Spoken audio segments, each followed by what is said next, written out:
Cordelia Elizabeth Jimenez, biasa dipanggil Delia. Halo, perkenalkan, nama panjang saya adalah Kristian William Jonathan, sering dipanggil William. Halo, nama saya Kristiana Jerikote, sering dipanggil Jeriko. Halo, perkenalkan nama saya Carolia Sefina, biasa dipanggil Andi. Halo, perkenalkan nama saya Claudia Nurcini, biasa dipanggil Andi. Halo, perkenalkan nama saya Christine Kalnafiarut, biasa dipanggil Kayla. Hai, perkenalkan nama saya Claudia Gratiana Fitari Sandia Baharu, biasa dipanggil Aldi. Halo, perkenalkan nama saya Claudia Sandra, biasa dipanggil Claudia.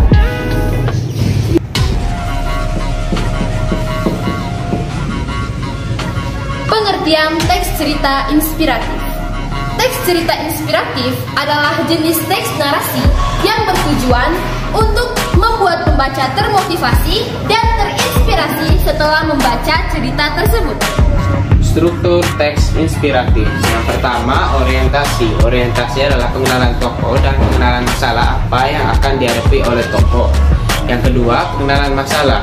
Pengenalan masalah adalah peristiwa yang akan membawa pembaca ke puncak konflik cerita. Yang ketiga adalah komplikasi. Komplikasi adalah inti dari sebuah cerita. Yang keempat adalah resolusi. Resolusi adalah penyelesaian masalah. Yang kelima adalah koda. Koda adalah kesimpulan dan pesan moral yang terdapat dalam cerita. Unsur teks inspiratif. Yang pertama adalah tema. Tema adalah suatu gagasan atau topik yang akan dibicarakan dalam sebuah cerita. Yang kedua adalah alur. Alur adalah kaitan antara peristiwa yang ditulis secara linear. Yang ketiga adalah penokohan atau karakter.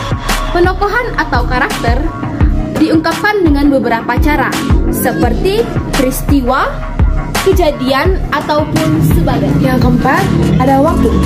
Waktu adalah suatu perbuatan atau suatu tindak tanduk selalu terjadi di dalam waktu. Yang kelima ada konflik. Konflik adalah narasi yang disusun dari ringkasan tindak tanduk yang bertalian dengan sebuah makna. Yang keenam, sudut pandang. Sudut pandang dalam narasi menyatakan bagaimana fungsi seorang pengisah atau narator dalam sebuah narasi. Faedah kebahasaan teks inspiratif. Yang pertama, menggunakan kalimat yang bermakna lampau. Yang kedua, banyak gunakan kata yang menyatakan urutan waktu atau biasa disebut dengan kondisi kronologis. Yang ketiga, baik memakai kata kerja yang menggambarkan suatu tindakan. Yang keempat, menggunakan kata yang menunjukkan kalimat tidak langsung. Yang kelima, banyak memakai kata kerja yang menyatakan sesuatu yang dipikirkan atau dirasakan oleh tokoh atau kata kerja mental. Yang keenam, terdapat kata ganti orang pertama seperti aku, saya, dan kami. Yang ketujuh, teks akan banyak memuat kata ganti orang ketiga seperti dia, mereka. Unsur kebahasaan teks inspiratif. Yang pertama, menggunakan kata kerja. Kata kerja dalam KBBI.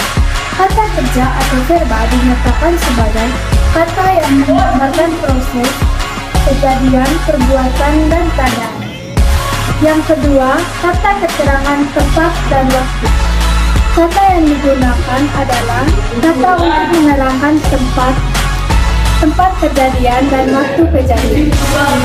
Yang ketiga, penggunaan kata sandang si dan sa. Kata sandang merupakan kata yang menentukan atau membatasi kata benda. Yang keempat, penggunaan kata penghubung atau konjungsi. Kata penghubung atau juga yang sering disebut kata sambung merupakan kata yang berfungsi sebagai penghubung antara satu kalimat dengan kalimat lainnya.